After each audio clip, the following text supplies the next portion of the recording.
Sanadkii 1959, dhacdo xanuun badan oo weli qarsoodi ah ayaa ka dhacday buuraha barafaysan ee Ural, Ruushka, taasoo loo yaqaano "sirtii buuraha barafka ee aan la furin."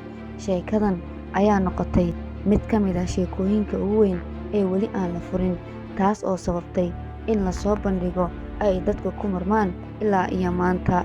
Dhacdadan naxdinta leh waxay ku saabsan tahay safar ay galeen 9 dhalinyaro Ruushiyaan ah oo ay ku tageen buuraha Ural ayna u dhinteen duruufo qarsoodi ah oo aan weli sharaxaad buuxda laga helin.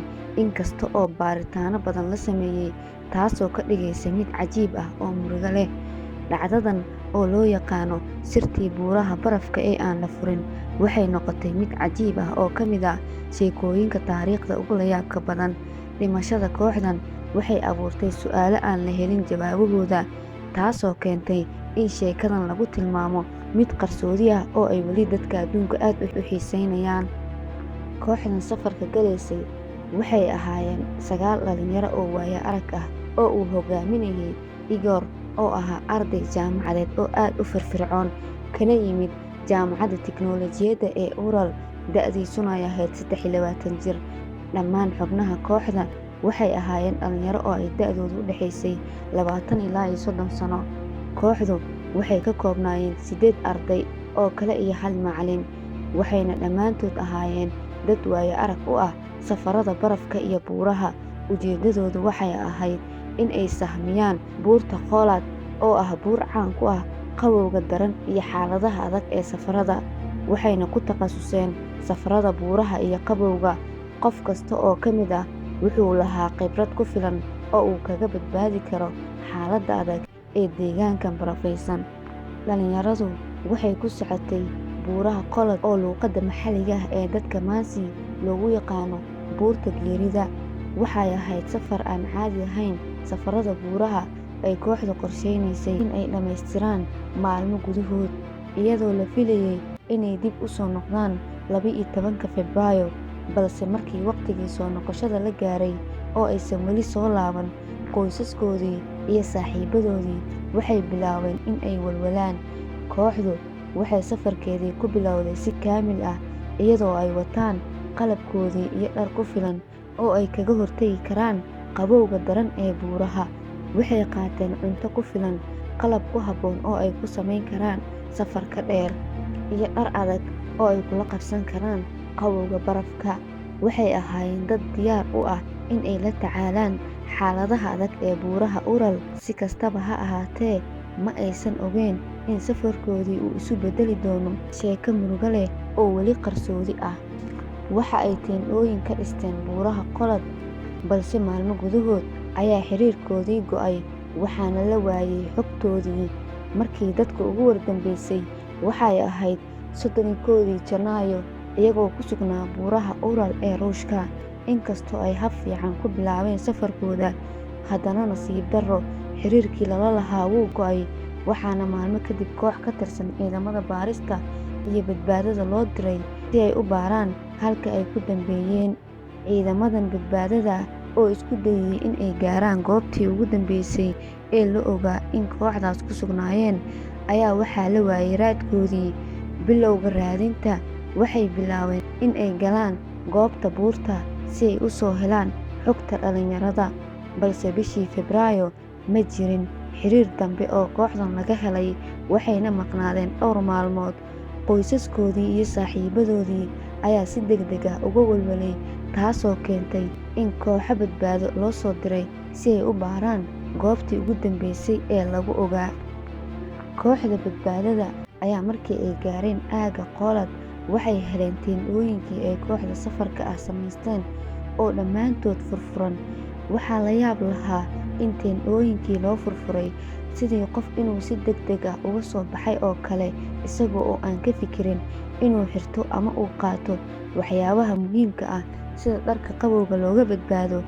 Raadadka ay soo saareen waxay muujinayeen in safarradii ay ku cararayeen iyagoo cagacad aan xirnayn kabo iyo dhar midna. Xaaladaas barafaysan aysan qofna badbaadin karin. Meydadka qaar ayaa laga helay iyadoo aysan xirnayn wax dhar ah, oo uu ka badbaadin karo qabowga daran ee buurahaas barafka leh.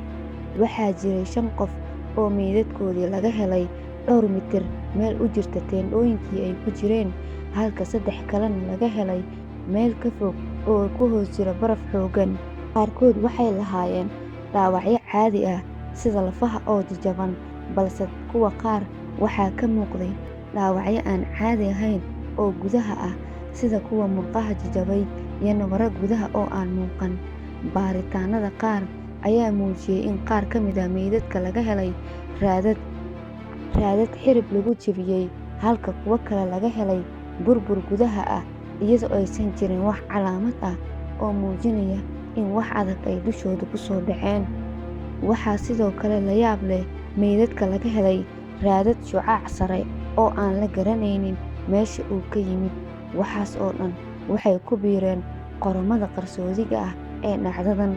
Dhacdadan ayaa abuurtay su'aalo badan oo aan weli jawaab loo helin.